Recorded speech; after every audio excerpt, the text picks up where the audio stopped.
Hi guys, let's talk about the art of selecting color for t-shirt design, specifically how you might work in Adobe Illustrator to help you set up your colors so you get really good or predictable results. All right, so I got a couple samples to share with you so we can look at this. So tip number one is you want to use the shirt color as a color. You essentially have a bonus color.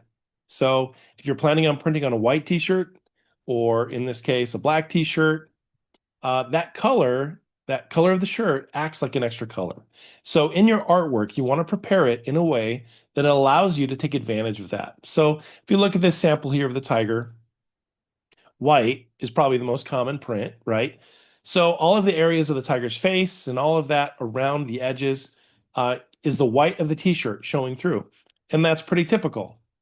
Switch that to a print on a black shirt, then suddenly you have to switch from a black ink to a white ink. And then every area of the artwork that is black is actually the t-shirt showing through the artwork. So it's a different way of thinking, especially when preparing your artwork.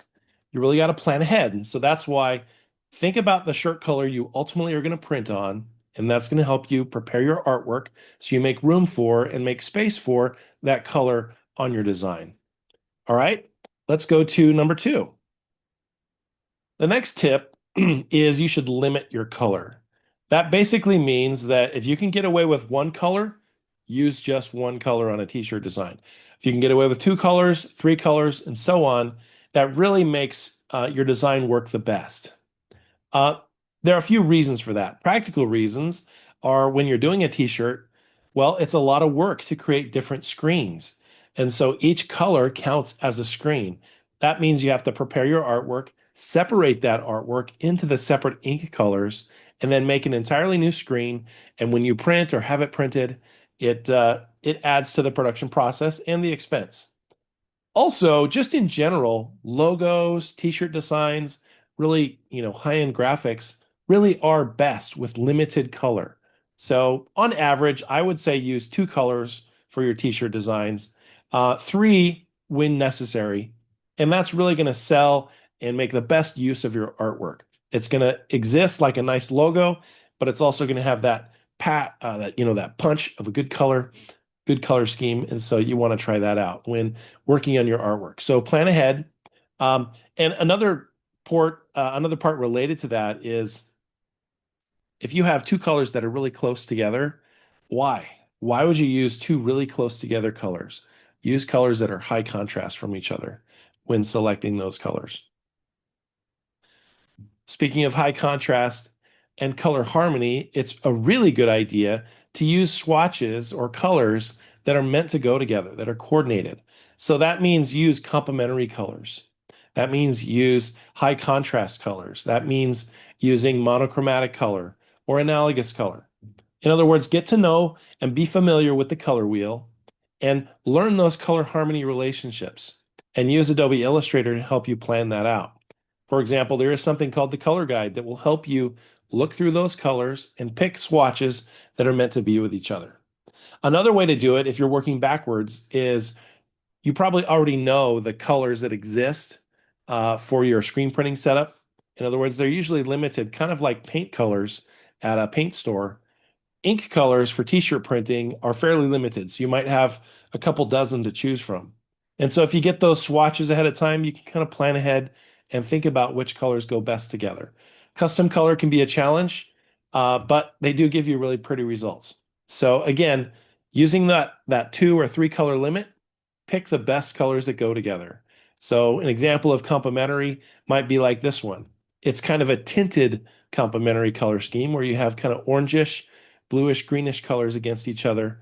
And then that third color, which is kind of that gray or cream tone, really look good together. That's because they're using that color harmony. So get familiar with it and use it in your design. Number four, you really got to get familiar with how ink works on a shirt. So printing a bright color on a dark shirt means that you're going to have to get a very thick and opaque ink to make it work. Sometimes you even have to do an underprint, where you actually have a white base and then you put the color on top of it to really get it to pop. Or a lot of times you just end up having to print 2 or 3 passes of that color to really get it to be thick enough to stand out on top of the shirt fabric. That being said, sometimes styles change and people like having that faded look or that distressed look. So get to know the fashion and get to know what looks best. And that might change the way your artwork reacts to the shirt. So become familiar with that, get samples, take a look at those, and think about what's really going to give you the right result for the style you're trying to create. And then the last tip I have for you is test that artwork on different colored backgrounds. There are a lot of variety of shirts available, and a lot of times you can choose from those. So what might work on one color may not work on another. At the same time, you may be able to get away with a design that uses the same ink color but can match on different shirt colors. So, for example, if you look at this sample, this tiger design with black lettering can work on a gray shirt. It could also work on a lighter green shirt or a lighter blue shirt because that black is a good enough contrast with the underlying gray tone or light tone of the shirt. But if you put that artwork on a really dark shirt, you're going to have to make sure you switch to a white color so that it stands out. I mean, look at the faded pale orange. It just doesn't look right when placed on that dark black shirt. Same thing is true if you have that white ink, it's not going to stand out enough on a light colored shirt. So again, once you've picked your colors, you've picked your design, test it on different colored backgrounds, probably picking the most common ones you might print on, and to see how that artwork looks. So the sweet spot is finding a design that works on a good number of shirt colors. That way, if you want to provide some choices to your customers or to your design, then you can have more to choose from. But if you get a really specific color scheme that only works on one shirt type, it's limiting. Could look really nice, but you're limiting your choices down the road. All right, so those are some tips for picking colors and designing your artwork. Make sure that you pay attention to those tips as you think about what you're going to do. In reality, start simple and then expand to it. Add to it more to see how it looks. All right. If you need more ideas, need more tips, check the description below and link to my other courses and my other videos, and see you around.